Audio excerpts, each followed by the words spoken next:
जी मलूक साहब, बगैर किसी को पूछे बगैर सबसे पहले देखिए, मैं ऑफकोर्स आप बोल दिए। देखिए, जो अभी आलोक जी ने, कांग्रेस के प्रवक्ता जी ने कहा 370 नहीं हटा, तो मैं सीधा प्रश्न है, फिर 2 साल पूरे देश में हंगामा क्यों करा कि 370 क्यों हटाया गया? दूसरा, समाजवादी पार्टी के जो प्रवक्ता हैं उन्होंने भी कहा नेताओं से चलती है पर असलियत में नीतियां बननी चाहिए। अभी 3 दिन पहले नीति आयोग की मीटिंग थी जहां मुख्यमंत्रियों को बुलाया गया था, और 2047 के लिए जब बहुत सारे लोग रहेंगे भी नहीं हम में से, नीतियां बनाने के लिए आ रहे थे, तो कांग्रेस सो कॉल्ड इंडिया गठबंधन के मुख्यमंत्रियों ने क्यों बहिष्कार किया? ये 2 प्रश्न सीधा छोड़ रहा हूं इनके लिए। तीसरी बात, मैंने देखा है ज्यादातर एंकर प्रश्न पूछते हैं, ये नई परंपरा चली है, विपक्ष के लोग सारे के सारे एंकर से प्रश्न पूछते हैं आजकल, ये क्या खेल है?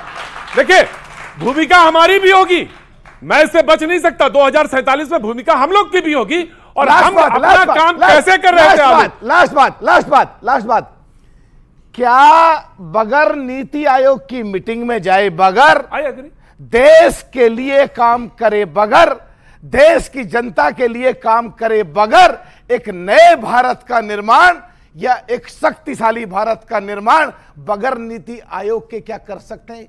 आलोक जी, अगर वो संस्था है, उसको उस पे ट्रस्ट है, और सारे लोगों का ट्रस्ट है, वो बनी इसीलिए नीति निर्धारण के लिए, तो उस पे सबका ट्रस्ट है, और उसके बगैर फिर क्यों? तो सीधा प्रश्न, जैसे ये पूछ रहे हैं आपसे, सीधा प्रश्न मेरा भी आपसे, तो आपसे सिर्फ ये पूछ रहे हैं सीधा प्रश्न, क्या बगैर नीतियों के बनाए हुए, बगैर नीति आयोग में जाए हुए, क्या देश को आगे बढ़ा सकते हैं? ये सवाल है, डालते हैं देश को आगे बढ़ाने में। सवाल मैंने अपने पास रखा।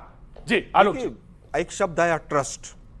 नीति आयोग की बैठक में अगर ट्रस्ट नहीं होगा, बजट अगर 2 राज्यों के लिए आएगा, अगर जीएसटी का पैसा राज्यों का डिले होगा, अपोजिशन पार्टीज की जहां सरकारें हैं उनके साथ भेदभाव होगा, तो स्वाभाविक है कि ट्रस्ट टूटेगा, और ट्रस्ट टूटेगा तो नीति आयोग जैसी संवैधानिक संस्था की क्रेडिबिलिटी गिरेगी, और यही संविधान को खतरा है। इसीलिए हम बार बार कह रहे हैं कि संविधान खतरे में। 10 साल पहले सब ट्रस्ट था, 10 साल के अंदर ट्रस्ट टूट गया। जी एक लाइन साहब, जी ऑफकोर्स आपको देखिए, अगर नीति आयोग में नीतियां बन रही हैं 2047 के लिए नए भारत की, तो बाइकॉट। संसद चलती है तो बाइकॉट। संसद में बिजनेस की मीटिंग में क्या सब्जेक्ट रखे जाए तो बाइकॉट।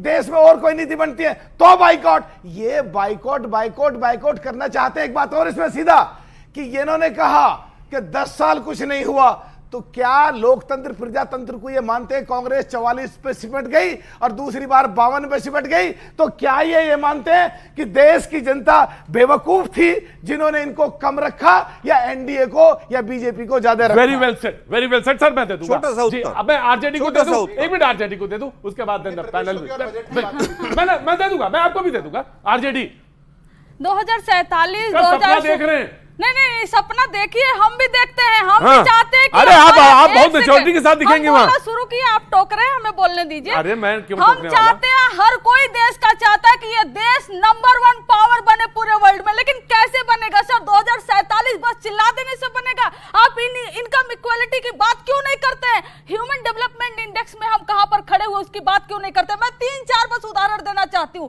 एक उदाहरण, G20 का पूरे कंट्री को, देश को बुलाए, क्या हमारे देश में, वर्ल्ड के टॉप कंट्रीज को बुलाया हमारे देश में, और यहाँ पर देखो, और ग्रीन कवर से झोपड़ियों को, झुग्गियों को छुपा दिए। ये क्या आप गरीबी को छुपाकर दुनिया में यह दिखाना चाहते हो कि हम कितना बड़े इकोनॉमिक पावर हैं? और दूसरा बात, अभी जो एक दिल्ली में एक कोचिंग सेंटर में बेसमेंट में जो 3 बच्चे मिले, लैक ऑफ इंफ्रास्ट्रक्चर जो फैसिलिटी है, और उसको कैसे एनओसी दिया जाता है, पूरी तरीके से दिखाया कि दिल्ली में चलने वाली जितनी भी कोचिंग सेंटरें हैं कैसे चल रही हैं, वो तो एक दिखा, लेकिन सारे कोचिंग सेंटरों का यही हाल है। जब तक कुछ होगा नहीं, इनका ध्यान जाएगा नहीं।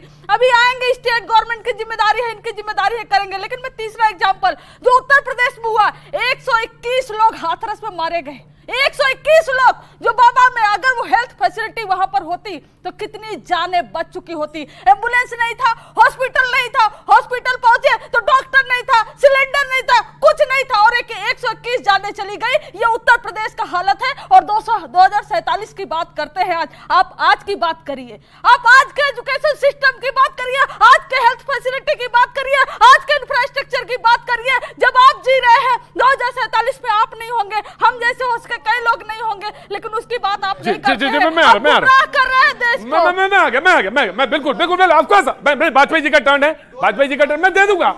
मैं डिबेट नहीं है, मैं दे दूंगा। हाँ जी, क्या नाम है साहब? मेरा नाम मुकेश। पर ये सब्र भी रखना पड़ेगा कि मुझे आता है, मैं बोल सकता हूं, लेकिन मैं नहीं बोल रहा हूं। इन्होंने सब बोला, बाबा पे नहीं बोला।